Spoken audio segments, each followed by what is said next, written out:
Hello प्यारे बच्चों, देखिए आज 12th क्लास की फिजिक्स 7th चैप्टर और आज है लेक्चर नंबर 4th। तो देखें बच्चों, पिछले लेक्चर में यानी लेक्चर नंबर 3rd में हमने शुरुआत की थी एक टॉपिक की जिसका नाम था विभिन्न प्रकार के प्रत्यावर्ती धारा परपथ। तो बच्चों पिछले लेक्चर में हमने 3 सर्किट पढ़ लिए थे, यानी हमारा जो टॉपिक है जो चल रहा है कंटिन्यू वो है बच्चों different types of AC circuit, प्रत्यावर्ती धारा परपथ हम लोग पढ़ रहे हैं। उसी को आगे कंटिन्यू कर रहे हैं क्योंकि अभी सारे सर्किट हमने अभी नहीं पढ़े हैं। तो बच्चों थोड़ा सा रिवाइज करते हैं फिर आगे बढ़ेंगे कि हमने पिछले लेक्चर में बच्चों 3 टाइप के सर्किट पढ़ लिए थे। जब परपथ में केवल आर है, शॉर्ट में लिख रहा हूँ बच्चों only R. When circuit contains only R, यानी जब परपथ में केवल प्रतिरोध है तब बच्चों क्या हुआ था, जैसे ये प्रतिरोधक था जिसका प्रतिरोध आर है, ये हमने लगाया था इस एसी सर्किट में, ये एसी सोर्स है। तो बच्चों यहाँ क्या आया था कि जो वोल्टेज और इसमें बहने वाली जो करंट है उसके बीच जो हमने फेस रिलेशनशिप देखी थी वो इस तरीके से थी कि अगर आई इधर है तो V का फेस भी इधर ही होगा, यानी सेम फेस में होते हैं, ये कोई कलांतर नहीं होता है बच्चों। कला कैसी रहती है, समान रहती है जब परपथ में केवल प्रतिरोध हो। दूसरी बात, जब परपथ में केवल ओनली कैपेसिटर है, only C, that is capacitor जिसका एक संधारित्र जिसकी धारिता C है, तो उस समय जो बच्चों फेस रिलेशनशिप आई थी कि अगर I इधर है तो वोल्टेज, सॉरी C बताया है मैंने, मैं पहले L बता दूँ, चलो C हो गया, C हो जाने दो, तो अब मुझे हटाना पड़ेगा। हमने कैपेसिटर लगा दिया है बच्चों, हमने देखो वहाँ दूसरे नंबर पर L पढ़ाया था तो मैं यहाँ L ही पढ़ा रहा हूँ, क्रम नहीं बिगाड़ रहा, वैसे कोई फर्क नहीं है, कोई सा सर्किट पहले पढ़ लो। एक हमने कॉइल जोड़ी जिसका प्रेरकत्व तो L है, तो बच्चों अगर I इधर तो वोल्टेज 90 डिग्री अग्रगामी हुआ था, और जब केवल सर्किट में केवल संधारित्र है, दैट इज ये सिचुएशन, एक संधारित्र जिसकी धारिता C, ये एसी सोर्स,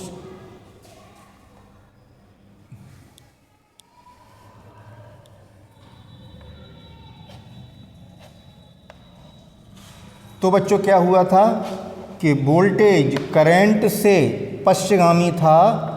कब? जब सर्किट में परपथ में संधारित्र जुड़ा था। तो मैंने कहा था कि ये बातें याद रखना, इन्हीं बातों को अगर ध्यान में रखोगे तो आगे वाले सर्किट्स काम आएंगे। तो हमने बच्चों 3 कंपोनेंट्स पढ़ लिए थे कि जब परपथ में R है, L है, C है। अब हम इनको मिला करके बहुत सारे सर्किट बना सकते हैं। जैसे अब हम पढ़ने जा रहे हैं चौथा सर्किट, जब परपथ में L तथा R दोनों ही श्रेणी क्रम में कनेक्टेड हैं। तो हम इसको ऐसे शॉर्ट में लिख रहा हूँ बच्चों, परपथ क्या है, LR सीरीज सर्किट, श्रेणी क्रम में।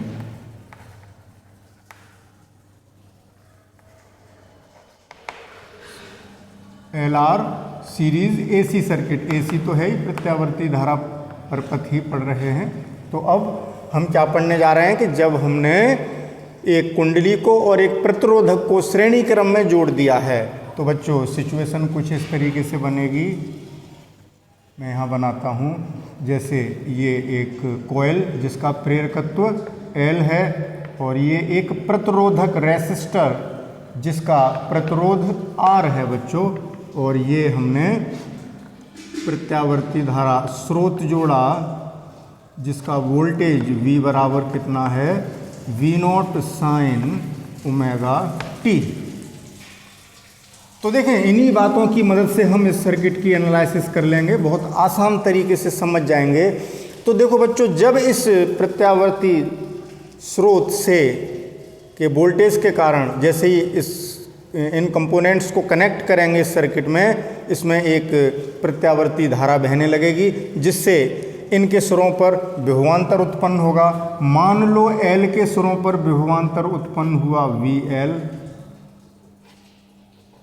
और R के सिरों पर जो विभवांतर उत्पन्न हुआ है उसको रिप्रेजेंट या डिनोट कर रहे हैं VR से। तो बच्चों सिचुएशन क्या होगी, अभी हमने पढ़ा था कि L के कारण जो वोल्टेज होता है, जब L लगा होता है तो वोल्टेज धारा से 90 डिग्री अग्रगामी होता है बच्चों, और C में 90 डिग्री पश्चगामी होता है। तो देखें हम अब बनाते हैं इसको। जैसे बच्चों मैंने ये बना दी, मान लीजिए I इधर है, I इधर है, ठीक है। तो R के सिरों पर यानी प्रतिरोध के सिरों पर जो विभवांतर है VR, आपको पता है कि प्रतिरोध के केस में विभव धारा के एलोंग ही होता है जिधर धारा होती है। तो बच्चों ये मान लिया मैंने VR हमारा इधर, मान क्या लिया, VR तो धारा की दिशा में ही होगा। क्यों होगा, क्योंकि प्रतिरोध में कोई कलांतर, प्रतिरोध के केस में धारा और वोल्टेज में कोई कलांतर नहीं होता। ये हो गई इस कंपोनेंट की बात। अब कुंडली को लेते हैं। कुंडली के सिरों पर जो वोल्टेज है बच्चों, यहाँ देखो कुंडली के केस में वोल्टेज 90 डिग्री अग्रगामी होता है, तो VL जो होगा बच्चों वो इधर होगा। ये क्या हो गया, VL। और इन दोनों वोल्टेज का जो परिणामी है वही प्रत्यावर्ती स्रोत के वोल्टेज के बराबर होगा, क्योंकि इसी से तो ये दोनों पोटेंशियल डिफरेंसेस प्रोड्यूस हुए हैं, उत्पन्न हुए हैं। तो बच्चों इनका परिणामी कैसे पता करेंगे, इससे एक समांतर चतुर्भुज, यहाँ पर वो समांतर चतुर्भुज एक आयत के रूप में होगा, और ये जो विकर्ण होता है 11th में आपने पढ़ा था, दो वेक्टर्स का परिणामी कैसे निकालते हैं। तो यहाँ जो दो फेजर्स हैं, फेजर डायग्राम से ये हमारा परिणामी विभवांतर V आ गया, जो कि धारा से ये एंगल बना रहा है। तो यहाँ क्या पता लग रहा है कि वोल्टेज धारा से अग्रगामी है, आगे है वोल्टेज V जो है, यहाँ से पता लग रहा है कि V धारा I से वोल्टेज V, मैं संक्षेप में लिख रहा हूँ बच्चों, V धारा I से अग्रगामी, कला में ये तो पता लगी गया, फिगर से दिख रहा है आपको कि V ऊपर आ रहा है। कितने एंगल से, वो डिपेंड करेगा कि इन वेक्टर्स की वैल्यू कितनी है, VR की और VL की। तो इस एंगल को मैंने फाई मान लिया, जो कि हम न्यूमेरिकली कैलकुलेट कर सकते हैं जब हमारे पास डाटा हो कि VL कितना है, VR कितना है, L कितना है, R कितना है, करंट कितना है। तो V धारा I से कला में फाई कोण से अग्रगामी होगा। अब ये कोण कैसे निकालेंगे, ये अभी थोड़ी देर बाद बात आएगी, तो धैर्य से धीरे धीरे समझते चलें, कोई जल्दबाजी नहीं है बच्चों, जल्दबाजी से फिजिक्स नहीं सीख सकते आप। तो यहाँ देखें इन दोनों का जो परिणामी है VR और VL का, वो V है बच्चों।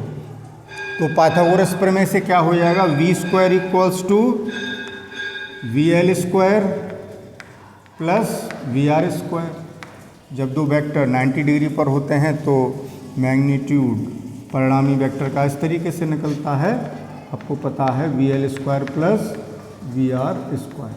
देखो V स्क्वायर बराबर, जैसे कर्ण मान लें, आधार का वर्ग यानी VR स्क्वायर प्लस लंब का वर्ग, और ये लंब इसके बराबर है VL के, तो VL का वर्ग। ये तो बहुत सिंपल सी बात है। अब देखें बच्चों, कल हमने एक बात बताई थी कि जब L होता है तो वोल्टेज कैसे पता करते हैं, V बराबर, देखो जब R होता है परपथ में केवल, तो V बराबर क्या होता है, IR। जब L होता है तो VL बराबर IXL, R के स्थान पर XL, प्रेरण प्रत्याघात, ये बात कल पढ़ा चुके हैं बच्चों। VC बराबर IXC, ये पढ़ा दिया था। तो इन वोल्टेज को हम यहाँ पर वैल्यू पुट करते हैं, तो V equals to square root of VL के स्थान पर IXL, I square XL square हो गया, क्योंकि VL कितना है IXL plus VR I square R square, यहाँ से रखे हैं।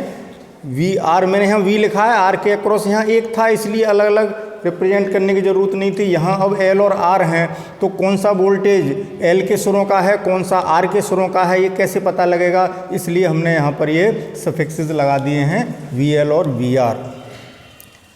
तो वी आर आई आर और V L I x L.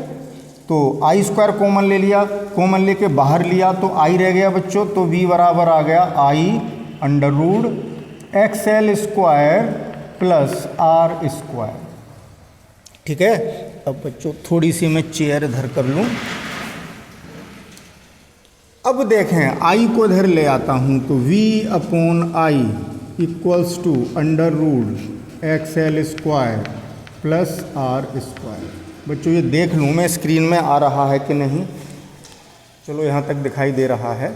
अब यहाँ करते हैं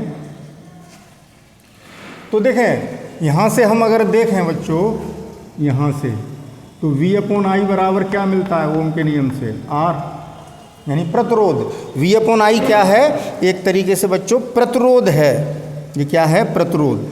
लेकिन यहाँ आप प्रतिरोध नहीं कह सकते क्योंकि यहाँ प्रतिरोधक के साथ साथ एल भी लगा है, यानी ये जो टर्म है ये धारा के मार्ग में आने वाली रुकावट को व्यक्त कर रहा है। तो यहाँ एक नया नाम देंगे। जैसे कुंडली के केस में धारा की रुकावट एक्सएल थी, प्रतिरोध के केस में धारा प्रतिरोधक रेसिस्टर के केस में रुकावट आर थी, सी के केस में जो रुकावट थी एक्स सी थी। वैसे ही अब जब दो के कॉम्बिनेशन लेके चल रहे हैं तो इस रुकावट को एक नया नाम देंगे जेड। तो जेड बराबर under root X L square plus R square, यानी v अपॉन आई की जगह हमने क्या लिखा है, क्या लिखा है बच्चों, जेड। धारा के मार्ग में आने वाली रुकावट जो प्रतिरोध की तरह कार्य करेगी, इस जेड का मात्रक क्या होगा, ओम ही होगा क्योंकि प्रतिरोध के स्थान पर ही है, मात्रक ओम हो जाएगा बच्चों। इसको नाम क्या देंगे, इसको क्या कहेंगे, एल आर पर पथ की प्रतिबाधा। ये जो जेड है प्रतिबाधा है, इम्पीडेंस क्या कहते हैं इसको,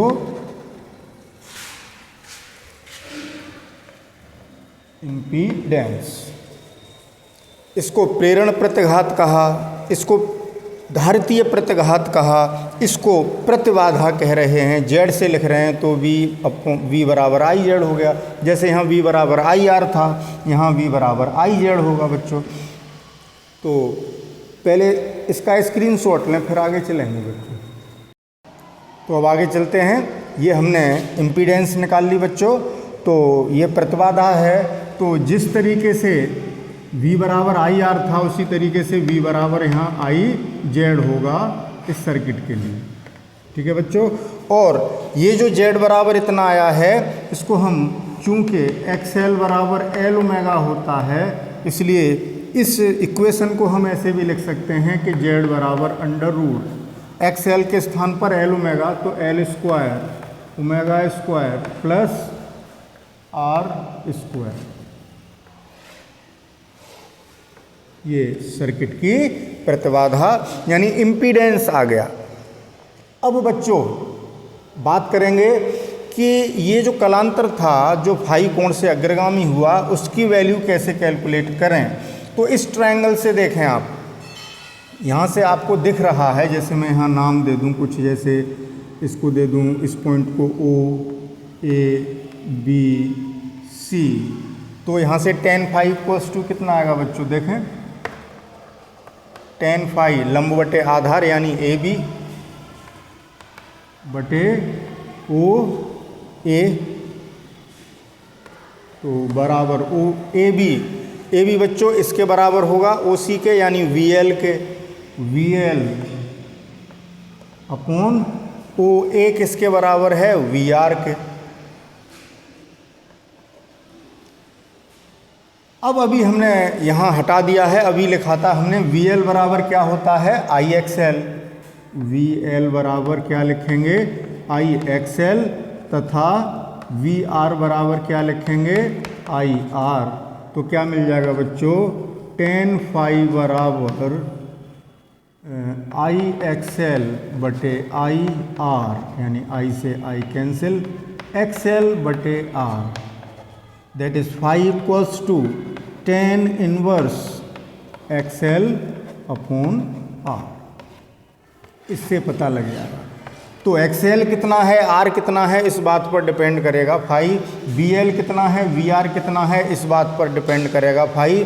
और एक्सएल बराबर अभी हमने लिखा था एल ओमेगा, कहाँ लिखा था, देखो यहाँ भी लिखा था, वो अगर हम यहाँ रख दें यहाँ, तो फाई बराबर tan inverse L omega upon R आ गया। तो इस तरीके से इस सर्किट में, यानी जब परपथ में एल और आर दोनों श्रेणी क्रम में जुड़े हुए हों तो परपथ की प्रतिबाधा इतनी होती है और वोल्टेज और धारा में जो कलांतर होता है बच्चों इतना होता है। तो इस सर्किट में इतना ही पढ़ेंगे। पहले इसका स्क्रीनशॉट ले लें।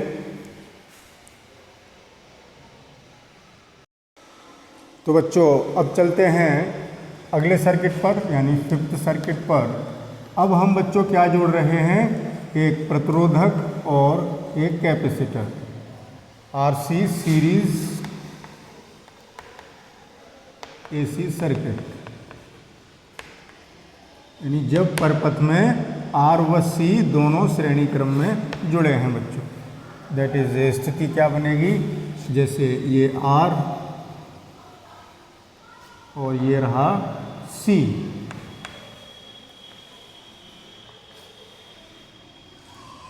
और ये एसी सोर्स। तो इस प्रत्यावर्ती धारा स्रोत के कारण इसमें जब धारा प्रवाहित होने लगेगी तो आर के सिरों पर विभवांतर उत्पन्न होगा वी आर, और सी के सिरों पर जो विभवांतर है उसको मान लिया वी सी। तो फेस रिलेशनशिप देखते हैं बच्चों फेजर डायग्राम से। हमने ये बताया था बच्चों कि अगर हम करंट को इस डायरेक्शन में यानी ऐसे ले रहे हैं आई, तो आर के अक्रॉस जो वोल्टेज है वो समान कला में रहता है आई के, तो ये हो गया वी आर। ये क्या हो गया, यहाँ लिख दूँ नीचे, चलो ऊपर ही लिखते हैं, ये वी आर, ये एसी सोर्स है बच्चों, यहाँ लिख दूँ वी बराबर V naught sine omega t. और आपको पता है जब सी जुड़ा होता है, अभी मैंने यहाँ फिगर बनाया था बच्चों, सी जुड़ा होता है तो वोल्टेज सी के अक्रॉस जो वोल्टेज है, सी के सिरों पर जो विभवांतर है बच्चों, वो धारा से 90 डिग्री पश्चगामी होता है। तो ये क्या हो गया वी सी। अब वी आर और वी सी का जो रिजल्टेंट जो परिणामी होगा वही स्रोत वोल्टेज के बराबर होगा, यानी वी होगा। तो देखें परिणामी कैसे निकालेंगे, वी आर और वी सी का परिणामी निकालना है बच्चों। तो रेक्टेंगल बनाएंगे,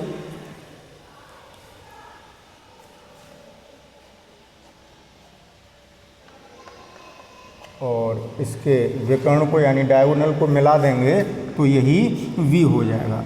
तो यहाँ पर V जो आया वो I से पश्चगामी हो गया बच्चों, ये कितने एंगल से, फाई एंगल से, ठीक है। तो यहाँ फिर वैसे ही चलते हैं, इनको पॉइंट्स को हम नाम दे सकते हैं, जैसे मैं इसको O नाम दे रहा हूँ, इस पॉइंट को A, इसको B, वो मिक्स हो रहे हैं पॉइंट, ऐसे नहीं कर रहे। बी में यहाँ लिख देता हूँ परिणामी, इस पॉइंट को बी दिया, जैसे वी आर यहाँ भी लिख सकते थे बच्चों, वहाँ ए लिख दिया, ये हमने सी पॉइंट लिख दिया। तो सी पॉइंट से आपको कन्फ्यूज़न हो सकता है कि ये सी दिखा रहे हैं, क्या दिखा रहे हैं, तो इसको मैं हटा देता हूँ, इसको भी डी नाम दे देता हूँ, क्या फ़र्क पड़ रहा है। तो यहाँ देखें पाइथागोरस प्रमेय लगाते हैं, तो वी स्क्वायर कितना हो जाएगा यहाँ पर, एक सेकंड, यहाँ लिखते हैं वी स्क्वायर बराबर हो जाएगा V R square plus V C square, या V C square plus V R square, जैसे चाहो वैसे लिख लो, V C square plus V R square, sorry बच्चों, प्लस इसका वर्ग बराबर इसका वर्ग वी आर स्क्वायर। ये v लिखा है, l ना समझें इसको, ये हमने v लिखा है, या सीधे सीधे ही लिख दूं ऐसा लग रहा है l, ये v है, ठीक है। तो देखें अभी हमने देखा कि vc के स्थान पर क्या लिखेंगे ixc, और वीआर के स्थान पर क्या लिखेंगे आई आर। ये तो हमने अभी बता दी थी, बात कई बार आ चुकी है। तो अब आगे बढ़ते हैं। तो और यहाँ से v बराबर कितना हो जाएगा under root V C square plus V R square. तो वी सी के स्थान पर आई एक्स सी, तो I square X C square plus I square R square. I square common लेंगे, अंडर रूट के बाहर लेंगे तो आई रह जाएगा, उस आई को मैं इसके नीचे ले आता हूँ, v अपॉन आई बराबर under root X C square plus R square. ये बच्चों v अपॉन आई बराबर r होता है। अब यहाँ r के साथ साथ c भी है, तो ये धारा के मार्ग में आने वाली रुकावट हुई, यानी ठीक उसी तरीके से काम करेगी जैसे प्रतिरोधक वाले परिपथ में जो काम प्रतिरोध का होता है वो इस परिपथ में v अपॉन आई का होगा। तो ये धारा के मार्ग में आने वाली रुकावट है, इसको भी हम किससे लिखेंगे z से। तो z बराबर कितना आ गया under root X C square plus R square. z क्या है तो मैंने पीछे भी लिख दिया था बच्चों, z प्रतिबाधा है। क्या है प्रतिबाधा, आर सी परपथ की। ये एक्सप्रेशन किसके लिए है आर सी परपथ की प्रतिबाधा यानी इम्पीडेंस, और इसका मात्रक बच्चों ओम ही होगा। मात्रक क्या होगा ओम। अब आपने पढ़ा था कि एक्स सी बराबर, यहाँ से तो हम आए हैं यहाँ पर, अब आगे चलते हैं। आपने पढ़ा था कि एक्स सी बराबर होता है 1/ओमेगा c। तो यहाँ अगर मैं z निकालूँ तो z इस तरीके से भी हो जाएगा अंडर रूट 1/ओमेगा c, यानी 1/ओमेगा square c square plus r square. ये z फ्रीक्वेंसी और कैपेसिटेंस के टर्म में हो जाएगा। अब हम ये देखते हैं बच्चों कि इस परिपथ में जब r और c जुड़े होते हैं तो वोल्टेज सदैव धारा से फाई डिग्री पश्चगामी होता है। यहाँ लिख दूँ वोल्टेज V धारा I से कला में, वोल्टेज V धारा I से कला में फाई कोण से कैसा हो गया पश्चगामी, लेग बिहाइंड।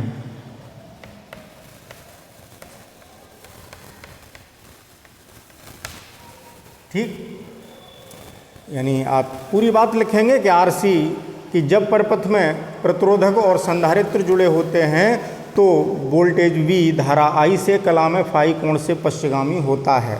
ठीक है, अब वो फाई कोण कैसे निकालेंगे वो यहाँ से देखें, इस फिगर से देखिए। tan फाई बराबर कितना हो जाएगा, tan फाई बराबर लंब बटे आधार, लंब हो गया बच्चों AB के स्थान पर हम लिखेंगे VC, ये इसकी वैल्यू है VC। ठीक है, VC बटे आधार ये कितना VR। अब देखें tan फाई बराबर VC के स्थान पर IXC और VR के स्थान पर IR, I से I कैंसिल आउट, तो फाई बराबर कितना आ गया tan inverse XC upon R। ये एक्सप्रेशन आ गया। और आपको पता है कि XC की वैल्यू ये मैंने लिखी है 1/ओमेगा c होती है। तो इस वैल्यू के टर्म में अगर मैं यहाँ देखना चाहूँ फाई, तो मैं यहाँ XC के स्थान पर क्या रख देता हूँ 1/ओमेगा c, तो 1/ओमेगा c और R नीचे ऑलरेडी है 1/ओमेगा c R। तो इतने कोण से वोल्टेज धारा से पश्चगामी होगा बच्चों। ठीक है, तो ये रहा बच्चों आरसी सर्किट। आरसी सर्किट की आपने प्रतिबाधा पढ़ी और कितने कोण से लैग बिहाइंड है, वोल्टेज कितने कोण से पश्चगामी है, ये बात आपने देख ली। अब बच्चों हम अगला सर्किट पढ़ेंगे जिसमें एल और सी को जोड़ के चलेंगे। तो पहले इसका स्क्रीनशॉट ले लें।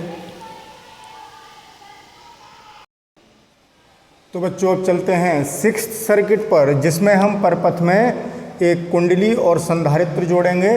तो बच्चों ये है एक कुंडली जिसका प्रेरकत्व L और ये एक संधारित्र जिसकी धारिता C, और हमने इनको जोड़ दिया प्रत्यावर्ती धारा स्रोत से, जिसकी वोल्टेज इक्वेशन है V0 sin ओमेगा t। अब बच्चों जब इसमें धारा बहेगी तो इसके सिरों पर जो विद्युत वाहक जो वोल्टेज है वो VL है, L के सिरों पर, और C के सिरों पर VC है। तो फेजर डायग्राम से देखते हैं बच्चों कि अगर हम I इधर लेते हैं, I इधर लेते हैं तो VL आपको पता है बच्चों L के सिरों पर जो वोल्टेज होता है धारा से 90 डिग्री अग्रगामी होता है, ये हो गया ठीक। और C के एक्रॉस जो वोल्टेज है वो ये हो गया, ये VL और ये VC, ये 90 डिग्री अग्रगामी और ये 90 डिग्री पश्चगामी, यानी ये दोनों विपरीत कला में हो गए। इन VL और VC का जो परिणामी होगा वही V होगा बच्चों। तो अब ये दोनों वोल्टेज एक दूसरे से विपरीत कला में हो गए, क्योंकि इनके बीच का जो कोण है बच्चों 180 अंश का हो गया, तो घटेंगे। अब बच्चों यहाँ तीन सिचुएशन पैदा हो सकती हैं कि हो सकता है VL का मान ज़्यादा हो सकता है VC का मान ज़्यादा हो। तो देखें बच्चों, जैसे पहली स्थिति की बात करें हम, कि हम यहाँ पहली स्थिति लेके चल रहे हैं, केस फर्स्ट, ये क्या है, केस 1, पहली स्थिति। पहली स्थिति है क्या कि व्हेन, कहाँ लिखूँ बच्चों, यहाँ लिख दूँ, इसी के आगे लिखना था व्हेन, यहाँ लिख देता हूँ सर्किट के अंदर क्या है, when VL greater than VC, कि इनके XL और XC की वैल्यू ऐसी हैं कि VL greater than VC। That is पहली स्थिति में हम क्या कर रहे हैं कि VL बड़ा है VC से, या ये कह सकते हैं कि VL के स्थान पर IXL बड़ा है IXC से, यानी कंडीशन हमारी ये है कि XL बड़ा है XC से, उस समय VL बड़ा होगा VC से। तो XL जब XC से बड़ा होगा तो VL VC से बड़ा होगा बच्चों। तो ये वाला वेक्टर बड़ा होगा, ये छोटा होगा। तो इस स्थिति में जो परिणामी आएगा वो बड़े वेक्टर में से छोटा ही घटाओगे, क्योंकि विपरीत दिशा में है तो अंतर के बराबर होता है परिणामी। तो इतना वेक्टर, इतनी लंबाई यहाँ से मैं कम कर दूँ ये, तो ये रह गया, ये जो परिणामी बचा इसको डार्क कर दो इतना, ये क्या हो गया, यही परिणामी हुआ V बराबर VL माइनस VC हो गया, VL माइनस VC। ठीक है, तो क्या स्थिति रही, यहाँ पर करते हैं पहली स्थिति में कि V बराबर VL माइनस VC, तो V बराबर IXL माइनस IXC, यानी V बटे I बराबर XL माइनस XC, और यही परपथ की प्रतिबाधा हो गई Z बराबर XL माइनस XC। ठीक है, ये क्या हो गई, XL माइनस XC। और इस समय जो वोल्टेज है वो धारा से 90 डिग्री अग्रगामी हो गया। V जो है धारा से आगे है, देखें जो V है परिणामी वोल्टेज V, जो कि इस सोर्स वोल्टेज के बराबर होगा, वो धारा से 90 डिग्री आगे हो गया। वोल्टेज V धारा से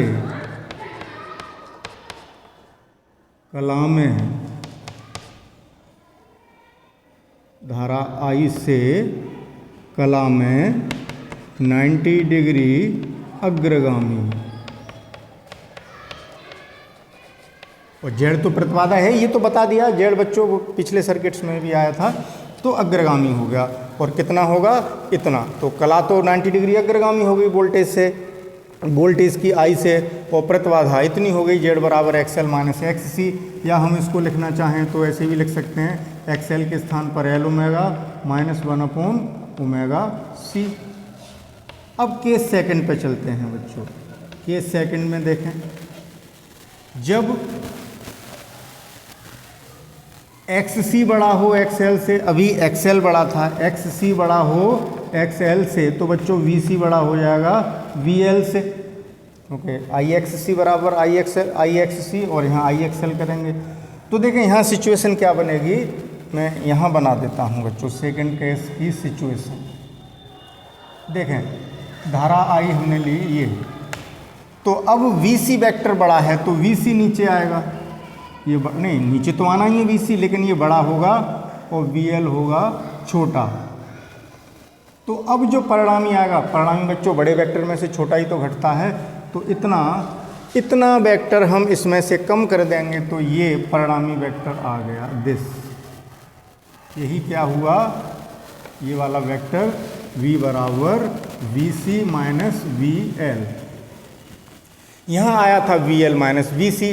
तो इससे बच्चों जब जेड निकालोगे तो अब जेड कितनी हो जाएगी, यहाँ एक्स एल माइनस एक्स सी थी, यहाँ हो जाएगी एक्स सी माइनस एक्स एल। भाई इतना तो कर ही लेंगे अब। ठीक इसी तरीके से मैंने अब यहाँ वी सी तो पहले आ रहा है, तो यहाँ एक्स सी पहले हो जाएगा, तो जेड इतना होगा, जेड इतना हो जाएगा एक्स सी माइनस एक्स एल। या ऐसे कह लें कि जेड बराबर 1/ओमेगा सी माइनस एल ओमेगा। यानी इन जनरल, मतलब जो जेड रहा जनरली, यानी इन जनरल या जनरली जो जेड रहा वो बच्चों क्या रहा कि एक्सएल डिफरेंस एक्स सी, एक्सएल माइनस एक्स सी भी हो सकता है और एक्स सी माइनस एक्स एल भी हो सकता है। और इस कंडीशन में बच्चों इस केस सेकंड में क्या हुआ है कि जो परिणामी वेक्टर है v वो नीचे आया है। कब? जब एक्स सी बड़ा था एक्स एल से। तो इस स्थिति में वोल्टेज v धारा I से कला में 90 डिग्री पश्चिमगामी हो गया। तो यहाँ भी कला पता चल गई। ठीक है बच्चों, अब पश्चिमगामी हो गया, यहाँ परिणामी वेक्टर अग्रगामी था, इतना अंतर पड़ा, जेड तो वही रहा, डिफरेंस के बराबर ही रहना है। तो अब तीसरी सिचुएशन पढ़ लेते हैं कि एक्सएल और एक्ससी बराबर भी तो हो सकते हैं बच्चों। तो पहले स्क्रीनशॉट लें, फिर मैं आगे चलूँगा, इसे हटाऊँगा। आपने स्क्रीनशॉट ले लिया होगा बच्चों। अब हम आगे चलते हैं। ये दो केस तो हमारे कंप्लीट हुए। अब बात करते हैं तीसरे केस की, जिसमें हम चर्चा करेंगे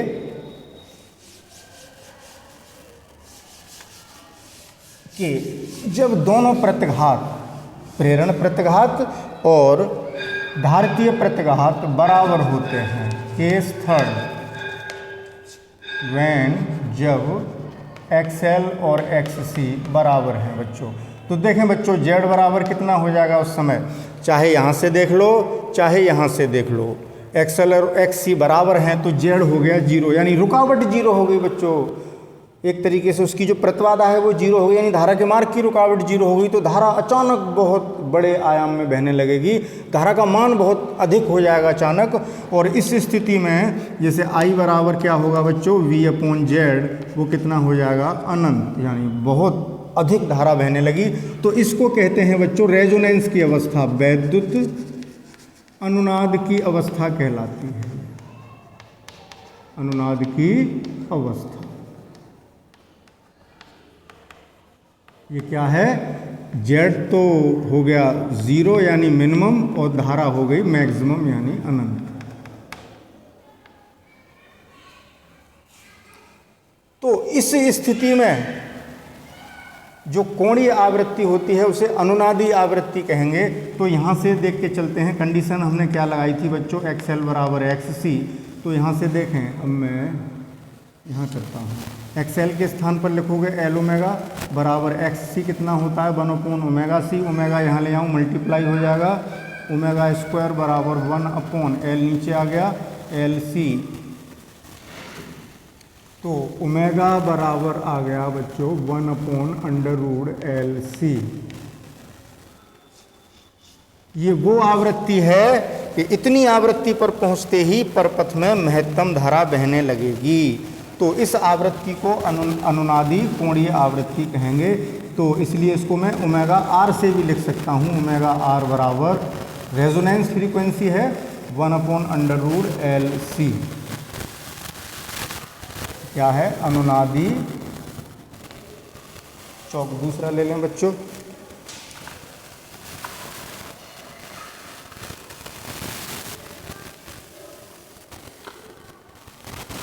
चौक किधर,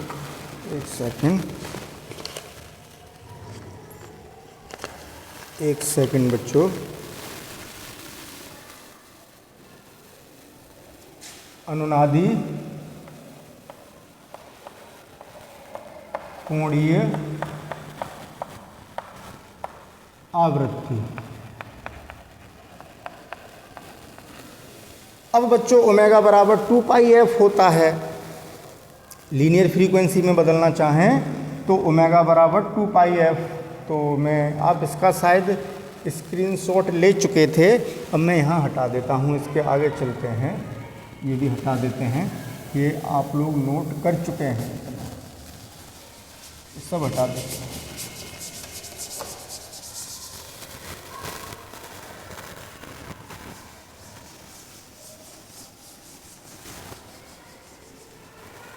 तो ओमेगा को बच्चों हमने कोणीय आवृत्ति नाम दिया, तो इसको रेखीय आवृत्ति लीनियर में बदलना चाहें तो ओमेगा बराबर 2πf होता है, ठीक है, या 2π न्यू भी लिख सकते हैं।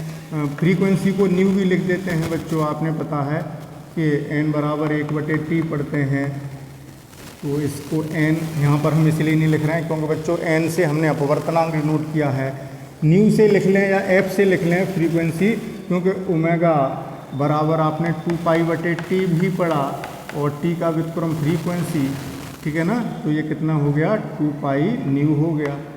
तो जानते ही हैं आप, इतनी चीज़ तो जानते हैं।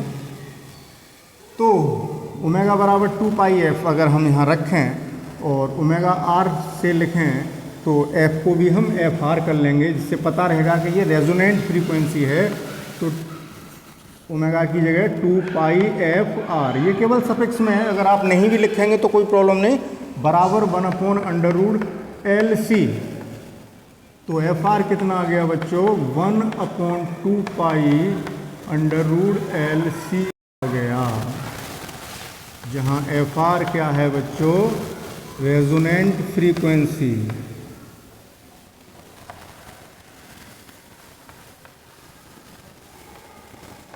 यानी अनुनादी आवृत्ति, यानी इतनी आवृत्ति होने पर परपथ में धारा महत्तम हो जाती है। अनुनादी आवृत्ति, रेजोनेंट फ्रीक्वेंसी। तो ये तीनों स्थितियां हो गई बच्चों एलसी सर्किट की। तो बच्चों आज के लेक्चर में हमने 3 सर्किट्स पढ़ लिए, आर को और एल को मिलाकर, आर को और सी को मिलाकर, एल को और सी को मिलाकर हमने तीनों अवयव मिला लिए बच्चों 2-2 के पेयर के साथ। अब कल पढ़ेंगे बच्चों हम इन तीनों को ही सीरीज में जोड़ देंगे, एल को, सी को, आर को, यानी एल सी आर सर्किट। ठीक है बच्चों, तो पहले इतनी तैयारी करके आइए। तो मिलते हैं कल नए लेक्चर में जिसमें पढ़ेंगे L C R circuit. Okay, thank you for watching.